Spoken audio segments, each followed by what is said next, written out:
इतनी भीड़ आप लोगों की हो रही है, ये उम्मीद हमको यहाँ नहीं था। इतना हमारे आश्रम में रोज लाइन लगा के लोग हमसे पूछने आते हैं और लोगों का कल्याण होता है।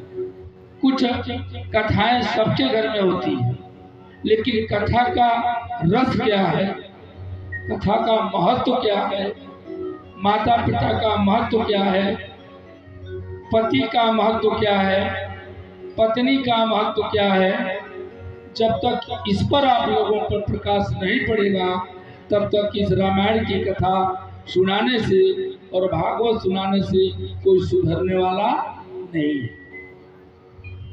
आज हर माँ बाप दुखी होते जा रहे हैं। ये भागवतम, यही कथा, यही जो पितरों का काम मैं करता हूँ।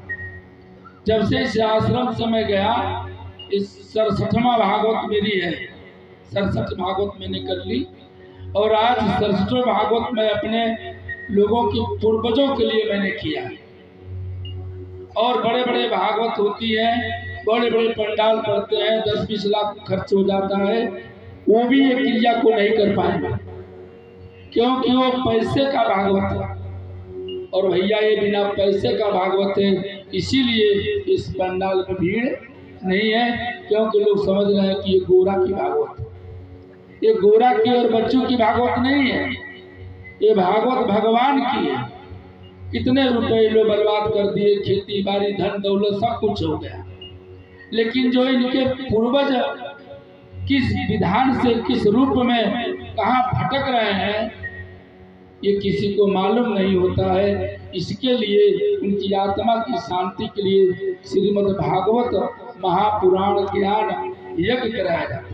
ये ज्ञान का यज्ञ है, जिससे भूत को ज्ञान हो जाए तो किसी को सताएगा नहीं, कुत्ते को ज्ञान हो जाए तो थाली को जूठा करेगा नहीं, गधे को ज्ञान हो जाए तो सर्कस में सिग्नल देता है, भालू बुलेट चलाता है, बंदर खेल को दिखाता है।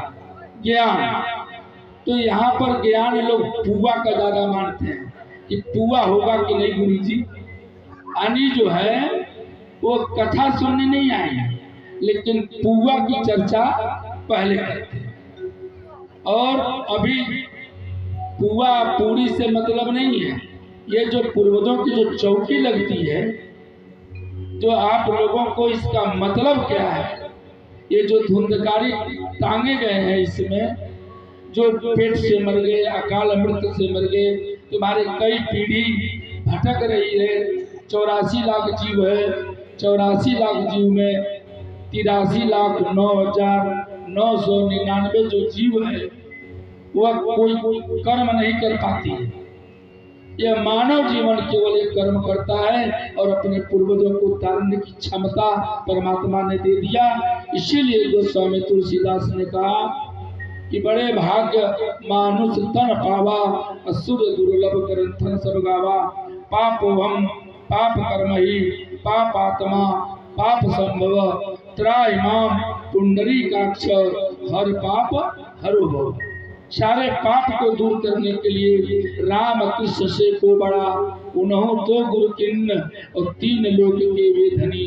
गुरु आगे आधीन, गुरु ब्रह्मा गुरु विष्णु गुरु देवो महेश्वर, गुरु साक्षात परब्रह्म तस्मै श्री गुरुवे नमः। शंकर भगवान के भी गुरु है कुंभज ऋषि, राम के गुरु वशिष्ठ जी जब राम रूप में आए, देखो भक्ति में हो सकती है। सतयुग के बाद द्वापर आना चाहिए। सतयुग के बाद, एक के बाद 2 होता है, सतयुग के बाद द्वापर आना चाहिए, लेकिन यहाँ त्रेता आ गया। क्यों? एक संत मतंग ऋषि थे जो अपने शिष्य शबरी ने पूछ लिया, गुरुदेव आप किसकी भक्ति करते हो? जिसकी भक्ति करते हो उस परम पिता परमात्मा का मैं दर्शन चाहती हूँ।